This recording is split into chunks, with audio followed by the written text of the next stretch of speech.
of judges. Here are some tips. There are a few basic classes of judge. There is the alumni judge who is never very good. And they are very proud to be there, by the way. And we are thankful for their presence. However, the alumni judge who is never very good wants you to think they're good. That's the primary reason they're there. You just have to, as a debater, stop thinking only about yourself and start thinking through your audience's eyes, and it will change the way you debate.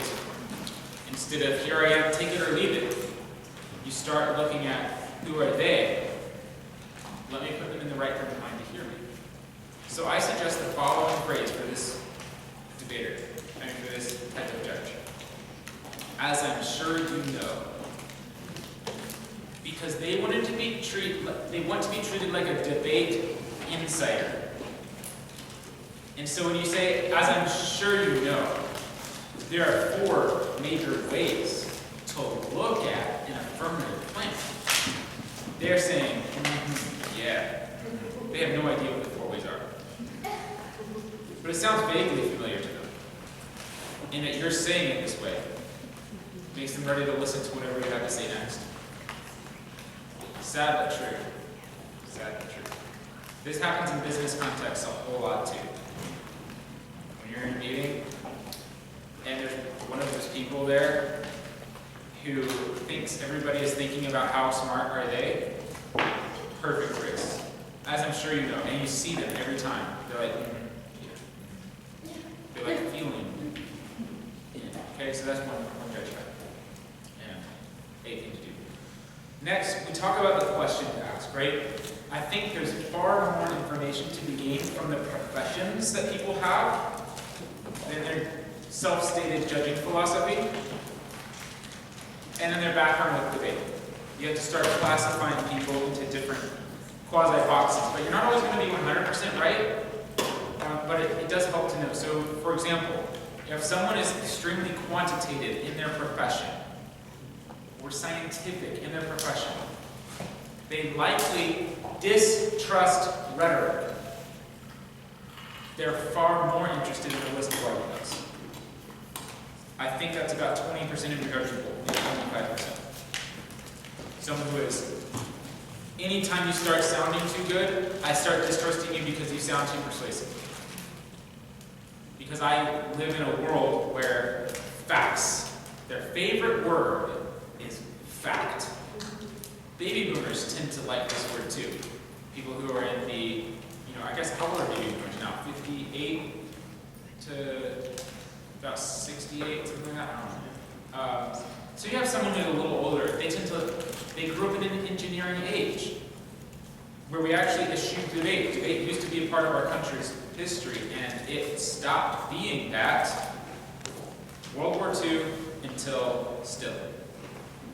So in an engineering age, in a scientific age, and an academic age, we distrust everything, but we have to study and meticulously analyze and plot things and use calculus instead of statistics, because life can be perfectly planned, even though all of the machines, all of the organizational structures that these people built are complete disasters, full of bugs. So that's one type of judge, and you need to recognize that judge and not do some of the things that work for the majority of people, which is that they like to be communicated with more as general human beings. So there are going to be people who pride themselves in setting aside emotion, and that's okay, there's nothing wrong with that.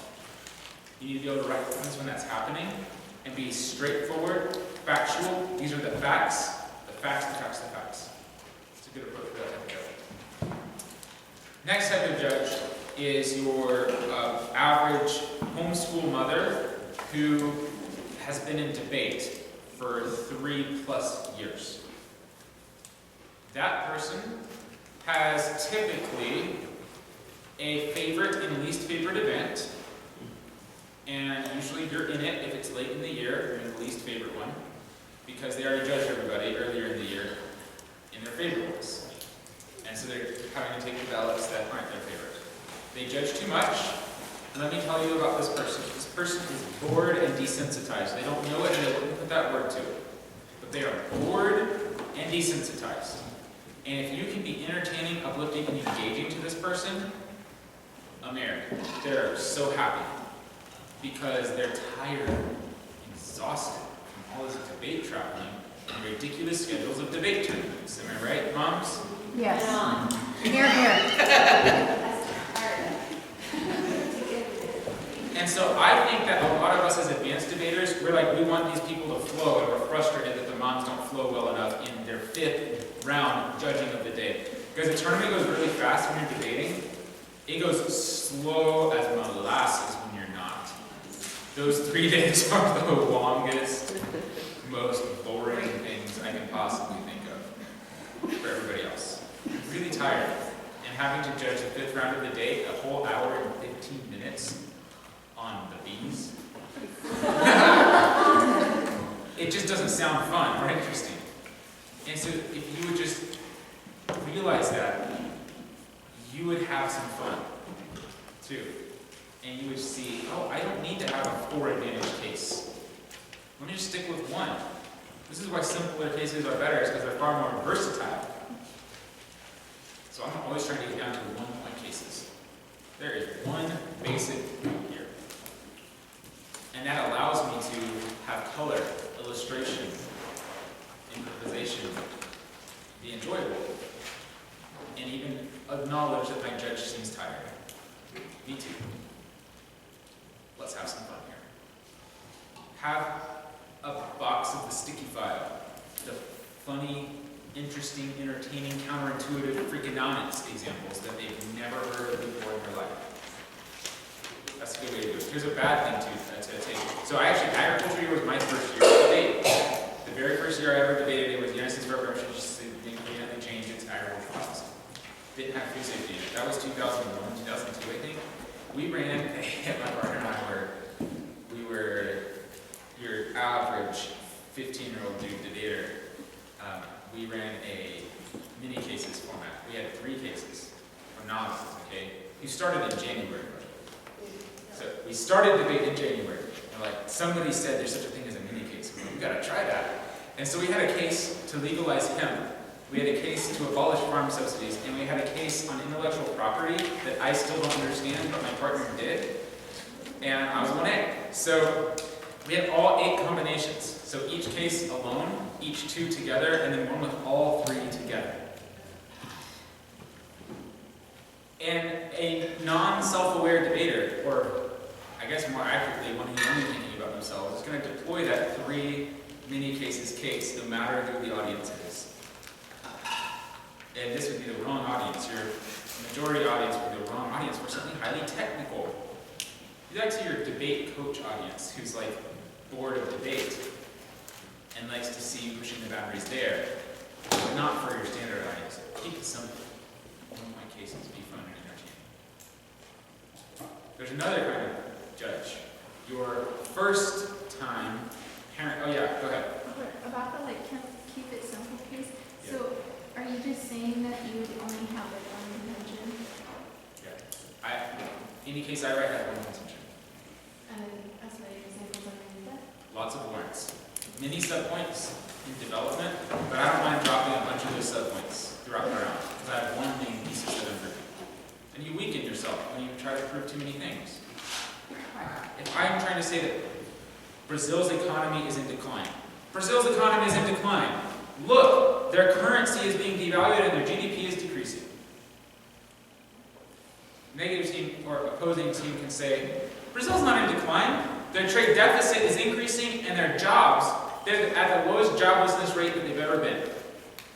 So 2 competing warrants on each side of economic decline and increase. But what if I just narrowed my claim to exactly what it was? I don't need to say Brazil's economy is in decline. I could say their GDP is shrinking. Brazil's GDP is shrinking. As a country, their gross domestic product is going down. That's it. Proving that their jobs are going up or their trade deficit is changing doesn't defeat the point that their GDP is going down. As much as possible, I want to make the minimum possible claim that helps me succeed in the debate round. I think of debate rounds as I'm aiming for 51, 52% margin victory every time. Not because I don't like having a huge margin of victory, but because if you go for too much as a debater, you lose credibility when your overstatement is exposed. So you keep it very simple and tight. Okay, so then you have the first-time mom judge. I'm a speech mom judge, thinking about putting my kids in debate. We just got here. They don't know anything about the words of debate. But they have made 1,000 billion decisions in their lives, and for you to disrespect them like you do is so wrong. Debaters think they're smart because they have all these case structures and parts of a disadvantage, and they know that their judge doesn't know those words. It's just dip. It doesn't mean anything. But the judge feels like it probably should, because they're new to this whole debate thing. And so there's a perception in their mind, I just feel completely incapable of doing this. They've made 1,000 decisions, and here's one more. Think they've never thought about public needs? They've never heard of private property before? They haven't researched it to the degree you have. That doesn't make you smarter than them. It's your assigned debate topic. You knew nothing about it before the year started. So it's something. But here's what you do. You give them comfort level to make a decision. So one of my, Drew Chambers, one of my favorite students ever, he's a great coach now. He coined the phrase, you want to be a debater, you want to be a teacher, not a conqueror. That's your goal. And here you really want to employ that. Let me explain to you how to make a decision. You make a decision by analyzing what's the statement. Today's statement is change food safety and agriculture policy. That's what we're debating. Therefore, I'm against it. How are you going to decide that? Well, we both argue about different ways to look at making that decision today, but I think the one that's the most clear, and the one that you should probably adopt, is the one that benefits the long-term economic interests of the United States. So the question in this debate round, to help you decide, do you vote for this team, or do you vote for that team, is which team's side best supports long-term economic interests. And I think when we compare and contrast, we'll see they've given us some reasons, but each of their reasons has an even if. And the even if points to my side. Let's go take a look. And then you march through it methodically, and that's the end of your speech. That's actually a one-point speech, but you built it all the way from the resolution. And so I think that the master debaters are highly fluent in the basics of debate, because it can roll out their tongue readily. Well, what are we even doing? How does it work? The amount of times in a debate round where I've gone, so let's start with the basic definition of debate. Two sides, given topic, with an audience. You're the audience, this is the topic, these are the two sides. Your job as audience is to pick one. And I start all the way from there, in a rebuttal, to reason to which way they should vote in a round. That gives the judge confidence, which is what they're looking for. And if you say things like, with all the arguments going on, I bet it's pretty difficult to try and sort out who's winning right now. So what we usually suggest doing is using a weighing mechanism to sort between lots of true statements. I mean, it does cost money to do their plan, but it also has some upside, and it also has some downside besides costing money. There are a lot of true statements going on. So use a weighing mechanism like economic interests. You have to decide what's most important first, and we've debated about that. And then you apply that to everything else. And your decision should be simple and clear. Now, I'm willing to bet that on the basis of this weighing mechanism, you would be making a really good decision. I think that points to me, but it's up for you to decide. Let's go see why I think it points to me. And it's a very humble position. Here's what it's not. So there are the four stock issues, and the four stock issues are like the four legs of a chair, even though I have no idea what any of the four stock issues actually mean, which is why I'm using a pedantic analogy that every engineer is immediately thinking, yeah, but three biggest stools stand just fine. And you should use those four stock issues: topicality, significance, inherency, and solvency. And I'm going to walk through this speech and show you how if a affirmative team loses just one, the whole case falls. Let's go look at it. Topicality. Here's why they win or lose that. Inherency. That doesn't help them feel safe. That's a jargon-based approach.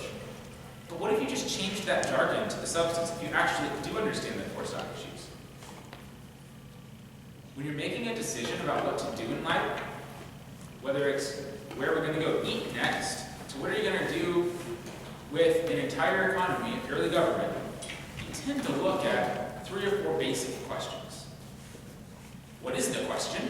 It's an important one because we aren't talking about the same thing. We're not going to get anywhere.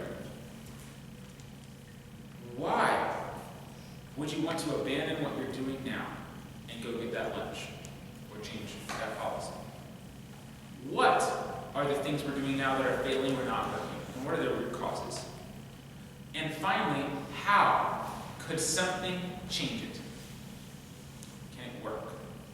That is the same thing as topicality, significance, inherency, and solvency with the actual substance. Do you see it?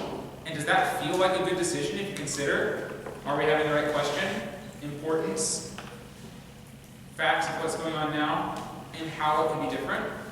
That sounds like a great decision framework to use in life, and it actually is. That's why the stock issues came to be. Any questions about that one?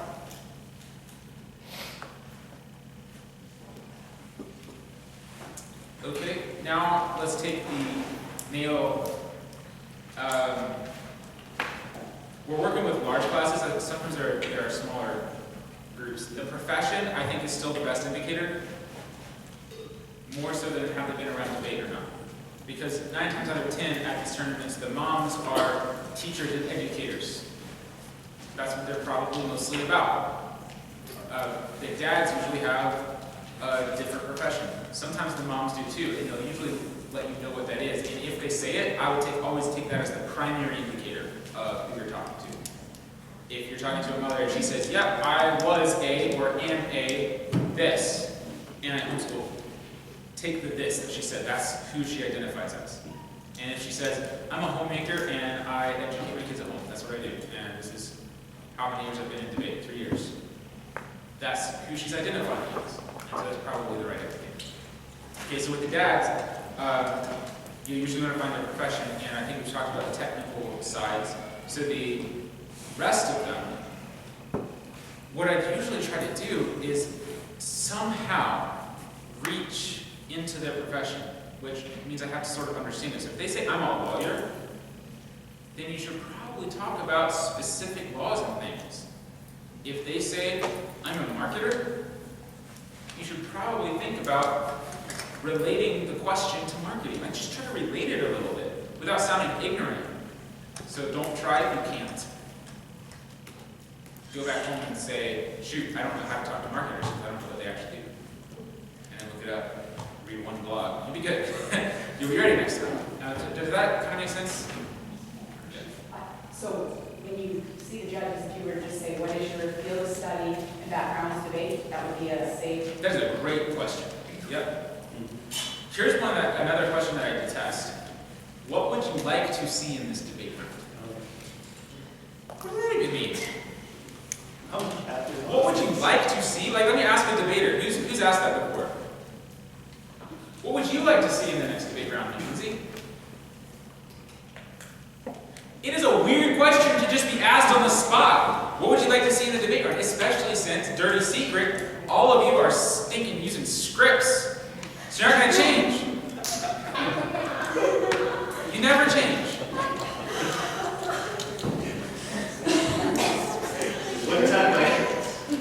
One time I answered that question by saying, I would like you both to jump up and down while you were speaking the whole time. And they looked at me like, how does what the judge would like to see, and people are like, look, I want to make it more comfortable for you. They all say this, be clear, be nice, be reasonable. Like, it's not a helpful question to you. You already know what they're going to say. And they don't, it feels odd to be asked this question. Very odd to be asked this question, because you're like, I thought I was going to hear a debate, not hear you guys try to do what I like. That makes no sense whatsoever. Sorry, but I was thinking, both sides get the opportunity to ask them. Like, say they asked one first, and they didn't ask that question. So when is the day you get a chance to ask that? Be assertive. But no, both sides aren't going to ask. So usually just that one person's going to speak for all the debaters, and so what I would usually do is say, hey, can we ask this question? Or just be the first people to do it. I like being first. Yes, sir. I think 90% of the time when I get asked that question in judgment, it's like they don't take it. They've totally forgotten how the time around starts. Yes. So I tell people like I have a certain strong opinion about voting issues, and they totally ignore it. Amen. It's funny because whenever I'm on a panel, you would think I could probably go on and on. Here's what I usually say. I say, I can't burden you in addition to what the other judges have said. I don't think you're going to do what they said. I'm going to hold you to do what they said. And they never do. Last time I went and judged, I hardly ever judge as well. I've told you. But I went to the New Braunfels tournament in the spring and they needed a judge. So I walked into the round, it was a parlay round, and they said, what do you like to see in debate rounds? And I said, I like to not have to intervene and make up my own mind about what's important. I like to see weighting mechanisms, values, goals, objectives. I need that to cast a ballot. Neither team used a weighting mechanism. So I docked them 15 speaker points each and give them 12s all the way down because I'm like, you will stop this. And this is back to Isaiah as coach. Like, if all of you parents keep treating people nice who do outrageously terrible things, like ask for your opinion and completely ignore it, you're setting themselves up for going to a business meeting someday where they're told before the business meeting, hey, make sure you talk to the CEO this way, and then they don't.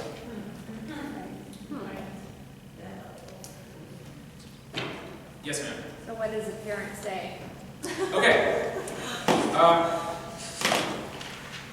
You can say whatever you want. Hold them to it. That, hold them to it. Points, drop them, points. What does hold them to it mean? That means punish them for not doing it. Points. Valid. Points. Valid. Points and Reason words. for decision. Yeah, I will write a huge paragraph. To me, debate at its core is about listening before speaking. You asked me, I told you, you did this other thing. That displays to me you don't have a listening attitude. I think you need to go fix that. I'm talking about all 10 speaker points Don't each. ever ask me And that. then some mom is going to get that ballot and she's going to call me and say, my kids were so bad about this and I hate you and I'm mad at you because of it. And I'm going to say, debate is not about a game of winning and losing to me. It's about learning life skills. And the life skill of listening to what people say when you ask them a question is essential. Take it or leave it. And then a lot of people hate me for that, and I'm okay with that. But again, I don't judge very often. But then don't ask. I mean, at the end of the day, that's the whole point. Because to me, the biggest Don't point, ask. this is Jesus. Let your yes be yes and your no be no. Say what you mean and mean what you say. And if you, like that's as core as it goes to me, it is an absolute character issue. To me, now I'm not going to say you're not a Christian or something like that. It is a character issue. If you are so sophistic that you're going to ask someone and then ignore them. This happened to me in college once. I love all the questions. Yeah, this is great. Actually reading some of this section. At the beginning of the round, the judge said, I'm a lawyer, so I don't like seeing quotations in debate. Which to all of you are like, what does that even mean? Well, it means that actually when you do moot court, you're supposed to go no notes. I learned this by doing moot court. You go and you go no notes, and you've memorized 40 cases. And you're sitting there being interrogated in moot court by a judge who goes, well, that's not what happened in the Keith case, because in U.S. v. U.S. District Court, this and this and this and this. And you're expected to know it so well that you can have a dialogue about Supreme Court precedent.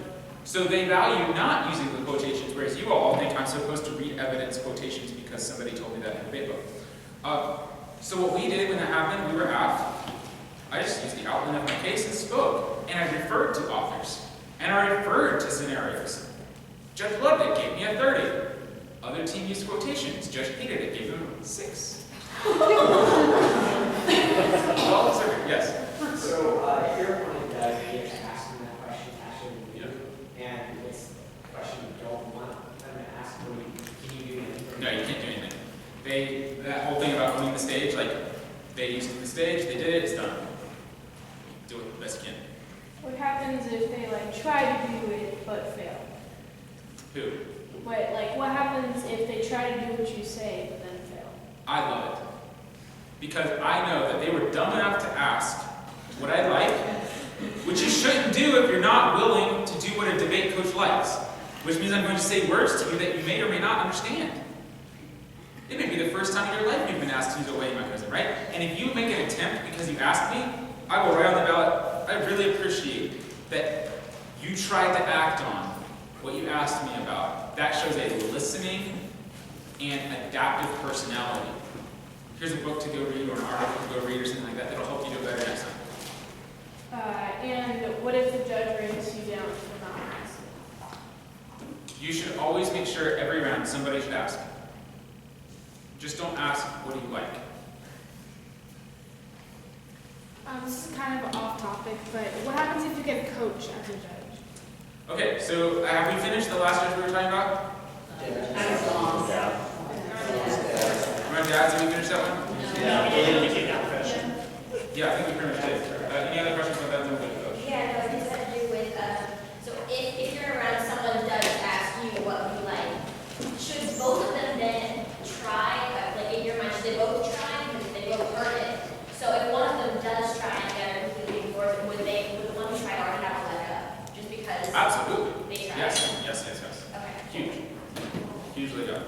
Okay, yeah. Wait, so like when you do the one case or case outline thing, under, if you have like an application, do you put anything underneath that? Yeah. Okay, but like if you don't use exact quotations or anything? You mean in the case where the judge asked me to not use quotations? Or do you mean in the No. one-point cases? Yeah. In the one-point cases, yeah, you use quotations. No, I mean like, if you just speak from an outline, you're not exactly writing every single word down, you just have like the pieces of evidence. that Yes. you're going to use. Yeah, like every other debate speech, right? You guys are perfectly comfortable giving a later debate speech from an outline and using a little sticky flag to find your piece of evidence or quotation. I suggest having your first cases, especially in your negative cases, be like that. You have an outline with flags to quotes you usually like to use, and you make a judgment decision every debate round. Should I use that quote this time, or maybe switch it out for a different one? Policy debaters have lots of margin in your printed materials so that you can cross out your plan and rewrite pieces of it, so that you can change the phrasing constantly, so you can switch out this piece of evidence. If you ever see me at a debate tournament, which you won't anymore because I don't go to very many as a debater, you will see 4 or 5 copies of 1AC hacked to shreds by the end of the debate tournament. It'll have highlights and lines and stickies here and there because I will never satisfy myself with improving my case. And so each round I'm going to look at it and say, how could I have improved it? Well, this word was confusing to people. This quotation didn't sound that great. This other one that we used in the 2AR was so persuasive, I think I should move it up to the 1AC. And change it right there.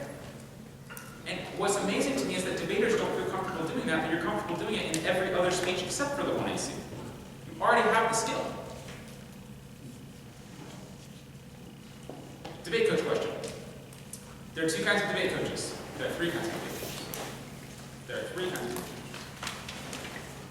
There are college debater debate coaches who adore theory, speed and spread, as many arguments as you can, as complex as you can. Because to them that demonstrates the value of what it is that they do and teach. So if you have that coach, judge, I personally think you should do your best as you can in their style. So when I had a round my last year at Nationals where the judge was a Liberty University debate team person. They came in and they said, I'm so bored here. Like their main philosophy was, I'm so bored here because everybody's talking so slowly. And so what should we do? Should we keep doing our style that we had planned? I ran 15 disadvantages in the 1NC.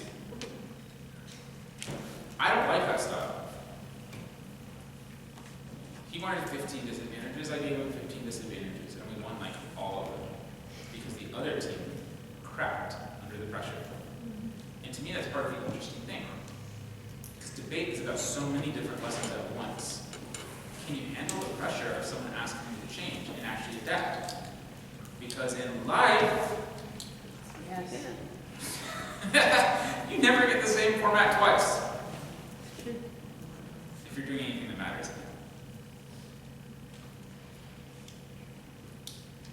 Who here is in sales? Do you think you should have the same sales script and just follow it every phone call like they tell all the phone makers to do? What do great salespeople Ask They listen questions. with the customer. First, they ask the customer what they're looking for, and then they address those specific needs. So if they ask for 3 things, you give them 3 things. And then you say, are you satisfied? They are. Yes.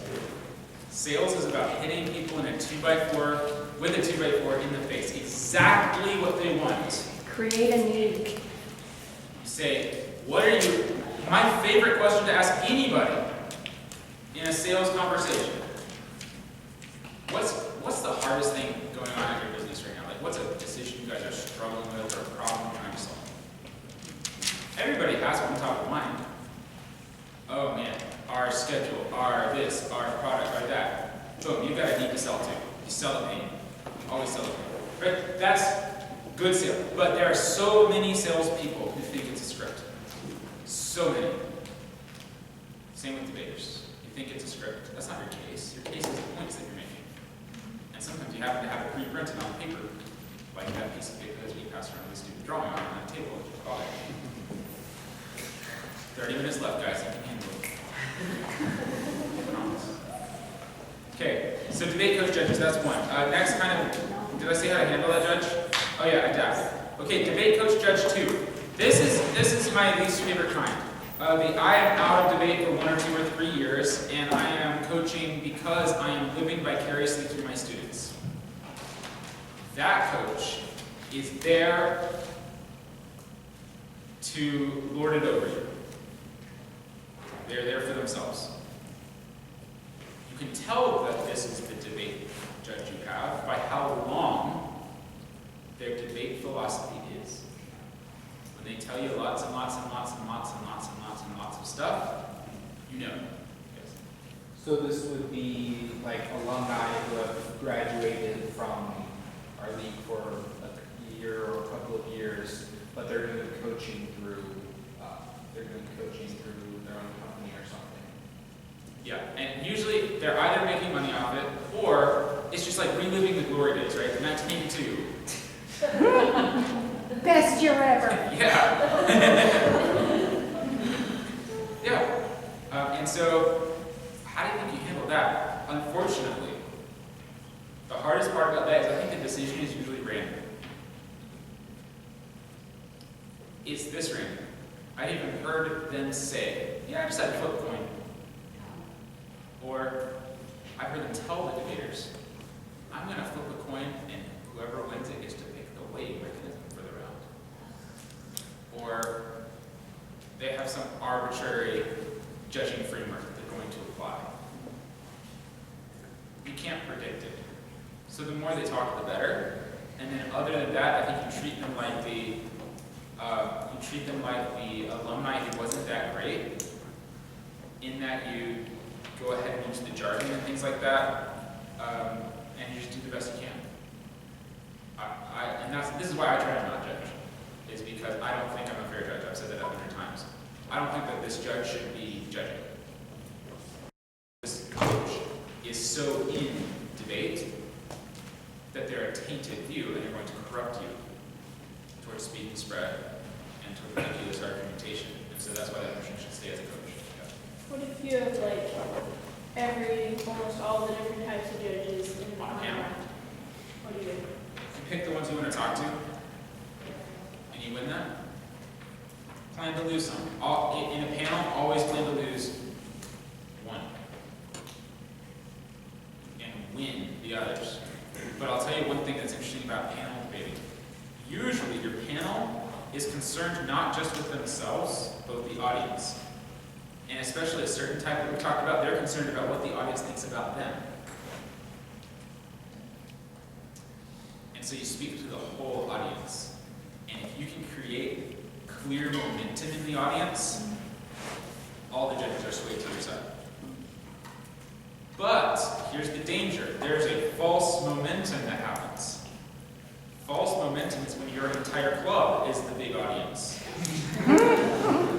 And so you can start to feel it, because they're all like, yeah, to every single thing that you say, it decreases your credibility, because everybody else feels it in the room and they know it. And they fight for the underdog. And I think humility goes a long ways. even if you're the best in the league. All the kids know, the parents know, some teams that have done well in the last few years. And they're the nicest team, and the teams that are more abrasive and aggressive, even though they might be better, they usually don't do as well. Even though they might be a more technical debater. And so there's a saying I just heard yesterday, and it was that your ego is not your amigo. Your ego is not your friend. It's not. And I think that's, now that you bring it up, that's the last really big thing. That's why I lost semifinals in nationals. Is because you can sometimes debate to the other debaters in the room the larger the audience gets. You want to debate in such a way that all of your friends say, you won that round, no question. You won by the flow, they dropped every argument that would matter, like all these reasons that you won and you still lost. Which, has that happened to you before? It's usually because you're debating to the debaters, which it's hard because you like to debate to audiences, and it's confusing because they are part of the audience, but they're not the audience that you're debating to. And so it's so easy, as the debate audience grows, to debate to the debaters and lose the audience that matters. That stinks. Okay, last judge type. I feel like I missed one. Whoever missed it. Coaches. What's that? We did 2 kinds of coaches. Oh, there's a third kind of coach. The parent coach. The parent coach who's either started their own club, or maybe they did this back in the day, maybe not, but they're an educator and they see the value in debate. Usually the parent coach is highly opinionated about debate. No, Trying sorry, somebody I'm else. talking to my kid. Oh, Sorry. it's like 20 minutes left. You can make it. All right. Oh yeah, they're opinionated. They are a stock issues judge. They are if you drop one argument, you lose judge, even though I'm not going to think about that this argument may or may not be relevant judge. They are whatever it is. So the best thing you can do is try and assess what kind of judge they are, and don't try to change them. I see a lot of debaters who think, usually the coach will say, I just like topical counterplans, or I don't ever like topicality to be run. If they say that, don't run topicality. Just don't do it. But I see a lot of debaters do the opposite, where they're like, that coach said that they dislike this argument, and that makes me mad because I like this argument, and I don't think they should dislike this argument. So I'm going to use it and convince them of it. And then you lose. That's a shame. I think those are the main judge classes. I guess, did we talk about the community judge? Here's the community judge. Everything we've learned about debate this week has been focused on the community judge. They're my favorite judge. They're the judge that I coach you for. Because I think some of the things that I teach you don't work for certain parents or certain debate coaches, but they work in life for your real audiences. Don't demand that your judges flow. I like to debate in such a way that if nobody's flowing, I still win. And if they're flowing, I still win. Either way. So speak with all your speaking 101. It's not hard. Eye contact, movement, gestures, intros, conclusions, simple speeches. The 3-point speech is still the classic speech. Not my favorite speech. I'm not a community judge. The 3-point speech is the classic speech. If I were to have a community judge, and it was a value debate round, and I'm out, and I found out you're a community judge, I'm going to say, needs of the public versus private property. Difficult decision. I have 3 points in this speech. The first point, how should we decide? I think you should do that on the basis of the value. I'm just going to have a 3-point speech. So be simple and straightforward and normal. Just everybody else, you're like playing all these mental games. For the community, just be normal. Everywhere else. Okay, any questions? Judge stuff. All right, let's jump to rebuttals.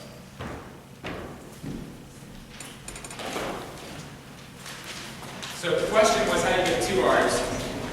And my answer is how I get every single rebuttal, all of them, every format, every speech. 1 AR, 1 NR, NR, 2 AR,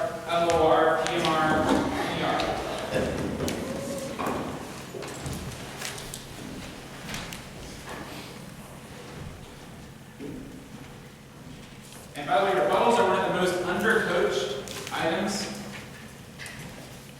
because it's a lot easier to focus on writing a case than clinching around. But there's another reason, which is sometimes it's difficult to coach rebuttals without the actual content around. So it's hard to get there and focus on a rebuttal. A rebuttal drill by itself is usually a complete waste of time because a rebuttal is built on 40 minutes of fact exchange and cross-examination and stuff. So let me give you the form of a rebuttal. Every rebuttal is the same. This is going to surprise parents. I don't flow normal in a rebuttal because the rebuttal is my last speech. So I don't have to keep flowing. The flow up to that point organized all the arguments for me. And then I need to give the winning speech of the round. So I'm going to turn a flow path sideways usually and prepare my rebuttal long ways. Exactly like you should prep parley. All my rebuttals the same way. And I have a 2-point rebuttal every time.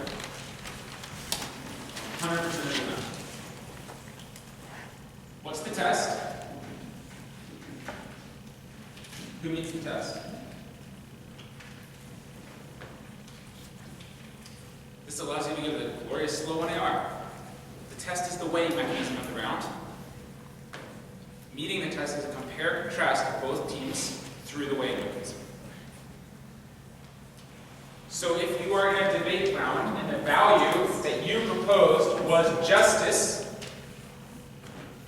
and nobody debated that, 25 seconds or less reminding us that justice is the way to make the decision. 4 minutes demonstrating that your side more just than their side. And to do this well, we have to be what's called a warrant-focused debater, as opposed to a claim-focused debater. So when we were listening through the round, we were flowing, they said my harm to is something. I'm more concerned with that they said in 1999, this happened. In Kentucky, this happened in 4% of something. Because these are the warrants that support the claim. And you could change the name of the claim, but the warrants still support something. And so debate to me is about diving into the warrants and comparing and contrasting them. Yes? What terminology do you use in that case for LD? Were you still using warrants? Warrants, proofs, reasons, support. Yeah. Wait, what did you say? Warrant still what? Warrants, proofs, reasons, support.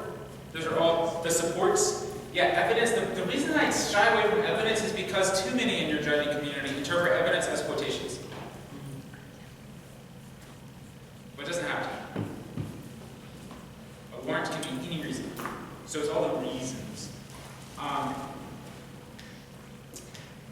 So there are a couple different ways to do this, depending on the way the round shakes out. But the most common one I find is just like this. I draw a little line. Our side, their side.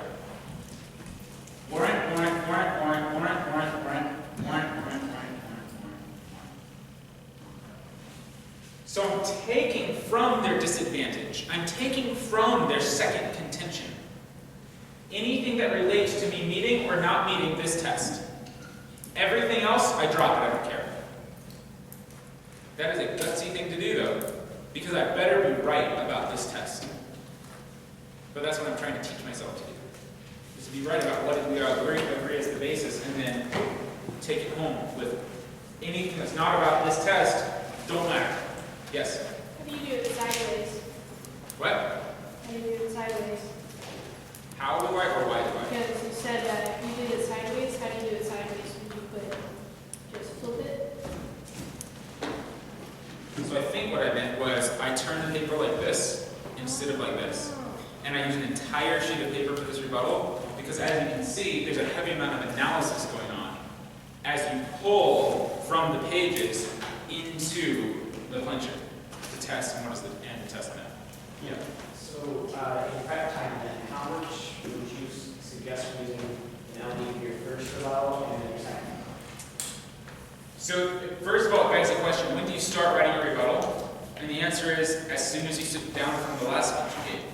So I begin crafting this rebuttal as early in the round as possible and create it. And then in terms of prep time, I usually recommend in LD to spend about 2 minutes of your prep time before the first speech and about 1 minute before the last speech, because you don't have a chance to repair your strategy.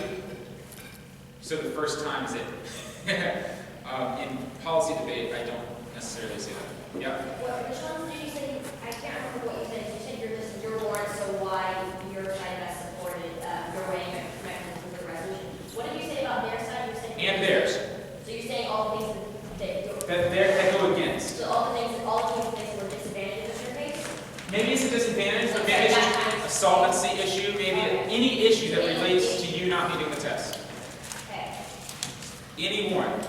Because of what you're doing here, you're now becoming reasonable. Instead of just talking about the goods of our side, we're acknowledging that our opponents made some points that our judge is probably considering. And we're giving the judge the words to vote for us by saying, you know, they said this, but this seems to outweigh it. They said this, but there's unfortunately a big problem here. They said this, but in Kentucky, that's not what happened. So we're going back and forth through the way the warrants on the test to try and conclude that the test is in fact met. Yes? So warranties, I'm confused. Do you put those in the like rebuttal and in the end for like voting issues? Like where would you put them in the flow? So earlier in the round, you have a column, right? Yeah. Whenever somebody makes a point, I'm listening to their evidence quotations. And I'm writing down key words like 1999, Kentucky, 4%. Am I making sense? Right. Because that's what they said. So then I'm stealing these warrants, whatever is left standing by this point in the round. The biggest reason that they said that needs of the public don't support general welfare is because of communism. And they pointed to China. That's the biggest thing you're probably thinking about. But I don't think you should make the decision based on China. Because United States of America. Because too extreme. Because whatever your because is. So you would have written over here China underneath whatever their point was as the warrant to support the point. And now China is here. Okay, so are they responses, but you don't have them as warranties? They're not responses, they are the reasons. Okay. They're the reasons that they gave. And all I'm saying is be more perceptive than the claims that they gave. They may have said communism, but they actually referred to China. Well, that's not the same thing. It's one example. Yeah. So in the LD debate, after the first two speeches, after whichever side you're on, after you give your first speech, which is basically pre-written stuff, you then instantly go and start preparing your rebuttal for after the 1AR, Yes. and then for neg to N. That's exactly right. And you prepare it like this. Yes. If I'm using a full legal pad in LD, sometimes the whole right side is so blank that I can fill the rebuttal there if it's a simple round. So sometimes I do that. Usually the whole should be. Yeah.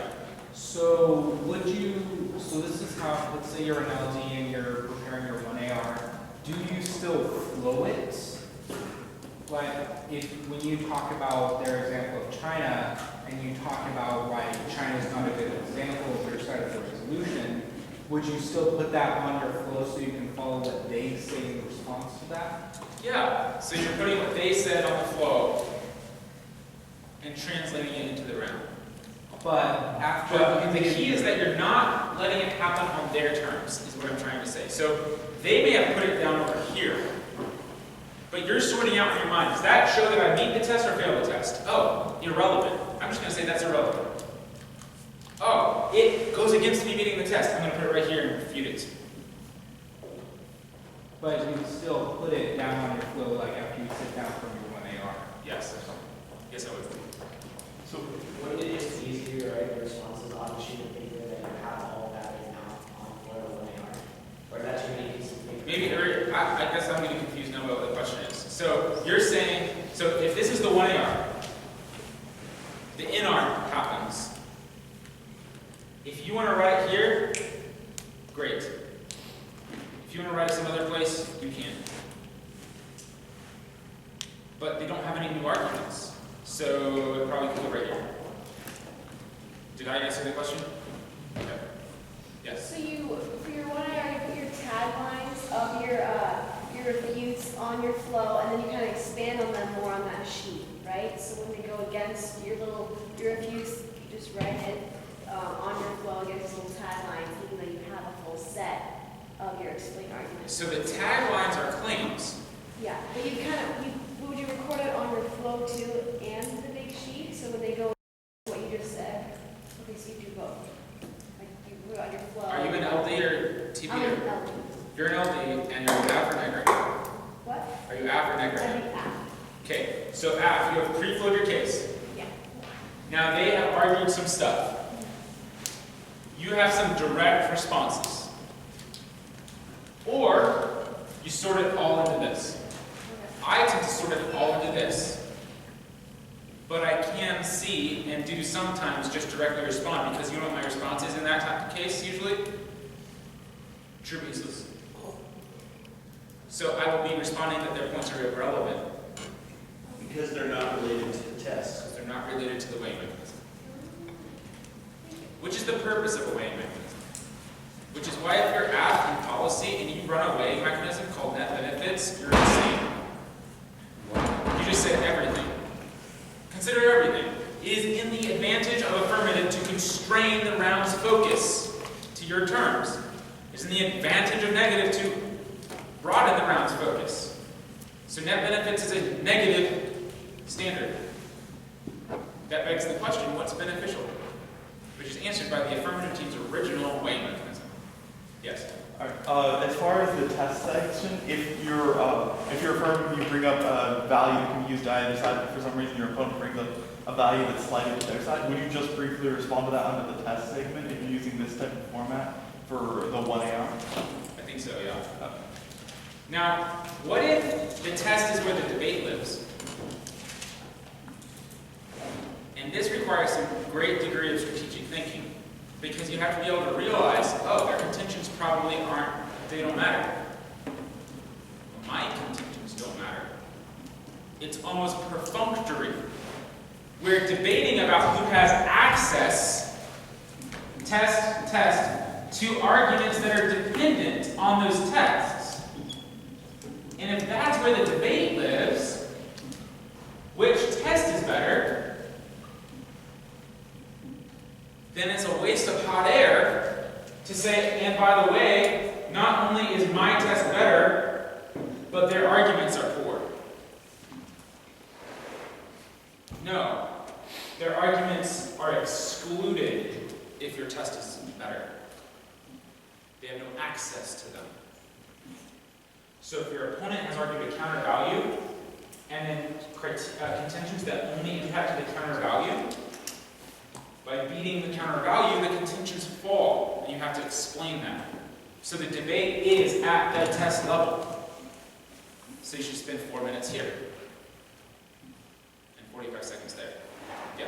You said if you're in TP and you're at net benefits is a bad weighing mechanism. Yes. What would you suggest they use as a weighing mechanism? A broad enough to be fair, narrow enough to be single issue. So if we're going to agriculture policy, something like economics, free market, or public safety, food standards, something like that, consumer safety, some central issues so that we're not considering contracts, international trade, food safety, strategic interests in genetic engineering all at the same time. So should that, obviously, then should be part of our 1AC? Yes. Okay. And I guess that's sort of the home run point, which is you can't give this speech if your case wasn't simple. Do you remember in the value debate how we said we have a 2-point case? That 2-point case leads to this speech. Slam dunk, home run. A 3 contention case does not lead to this speech. A 3 contention case leads to They said this, I said this. They said this, I have 4 responses. They said this, I have 3 responses. A line-by-line speech because you don't have a big picture. So it's on the foundation of a simple case. that successes bill. So Ryan Collins and John Bush won nationals in 2013, and they had a 4 advantage case early in the year, January, February. They couldn't figure out why the 1AR was hard. And it's clear as day. They're trying to cover too much ground. Which of your points is the most important? And they went with 1. And then they slimmed their case down to they have a plan and 1 major point. There's something about Israel and Palestine and how this would be safer. So that makes their 1AR be the question. Is safety the right issue? Yes. Is my plan more safe than the status quo? Yes. End of debate. What's your question? Oh, let's answer it. Okay. So if you have, if it becomes a debate between the tests, could you essentially say that, literally say that because it's a debate between the tests and my opponent has chosen evidence to support their test, it is really about which test actually stands? Yes. This debate comes from the resolution. Needs of the public versus private property rights. My opponent has said look at it through the lens of general welfare. I have said look at it through the lens of liberty. All of our points and examples flow from that. So the crux of this debate is about do you choose liberty or general welfare as the higher, more important good, because that sorts out the entire rest of the debate. So I won't be responding directly to the contentions they made underneath general welfare, because as long as I can defeat that general welfare is the concept that should be used here, then liberty, once established, shall be proven as it's already met by private property rights. So this debate is not going to be about the contentions, it's going to be about liberty and general welfare. We articulate that, and that's our 35 seconds, 30 seconds here.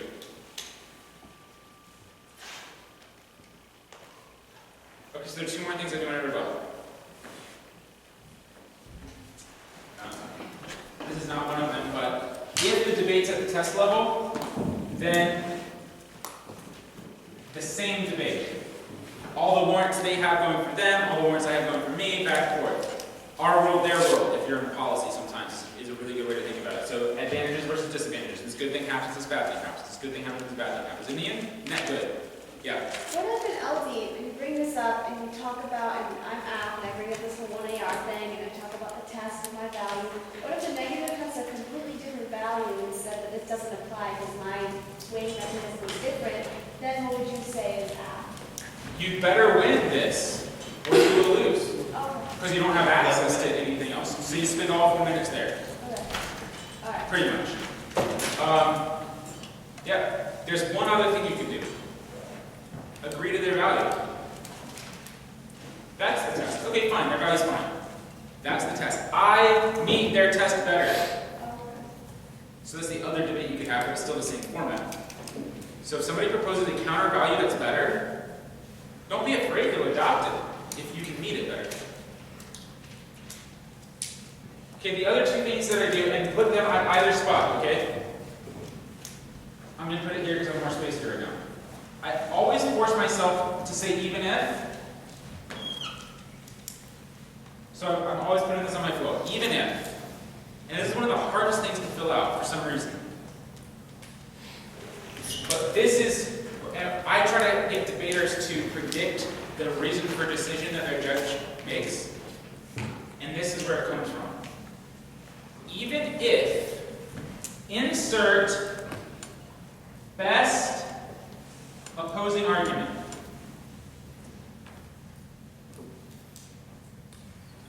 And assume that it's true. So while up here you said China doesn't really count. If China is the most persuasive thing going for them, even if you count China, here's why they still vote for me. Finishing that sentence is an RFD sentence. That's what the judge writes. I thought the China example was great, but I agree with the affirmative team that is a perfect reason for decision. And so we should be articulating that to our audience. So they're not sitting there thinking, yeah, but the China example, I'm not sure what to do. You're giving them exact words if you nail what the best argument is. Even if their best argument, you should still see my side of the picture. Even if you agree that their disadvantage happens, terrorism increases, I still think you should vote for the affirmative team because of the long-term benefits compared to the small magnitude of terrorism. And this is where impact calculus, if you learn that, comes into play. This is persuasive. Yeah? So in the 2AR, would you bring that up in 2AR or 1AR? Both. Both? Both. So the 2AR basically just re-emphasizing it? Every speech re-emphasizes the same 2 points. What's the test and the test is met. Yep. So you might change it between those two speeches, but the structure is exactly the same. Yeah, so do you see how linear that is? Remember day one we talked about being clear? And how debaters change the names of their voting issues? If your weighing mechanism's name was justice in the 1AC, justice is the name. More just is the name. Keep it linear and simple. So would you even have voting issues then? Love it. I said yesterday, don't like voting issues. And I mean I do and I don't. These are the 2 voting issues. I don't actually call them voting issues. I say there are 2 questions you have to ask yourself. How should I decide? On that basis, for whom should I decide? Let's look at question 1. Here's how you decide. The test. Justice. Okay. So then after that, I have a rebuttal device. And then a closing sentence, closing line. Always plan the last words of the debate round. Do not fizzle out. It is worth not having a great answer to something to have a great closing line. Because that gives us all confidence that you still believe you. And sometimes when you're just defending yourself, it doesn't feel like you still believe you. And it's hard to ask somebody to vote for someone who doesn't seem like they still believe themselves. So you can skip over some things. You shouldn't, but you can, with a great closing line that says, I still believe this. So that's done with a rebuttal device, like an epistrophe, an anaphora, an anti-metaboly, one of these things that we, in 5 or 7 minutes, came up with, and if you spent an hour on, you would have 40 of. Okay, maybe not 40, maybe 10.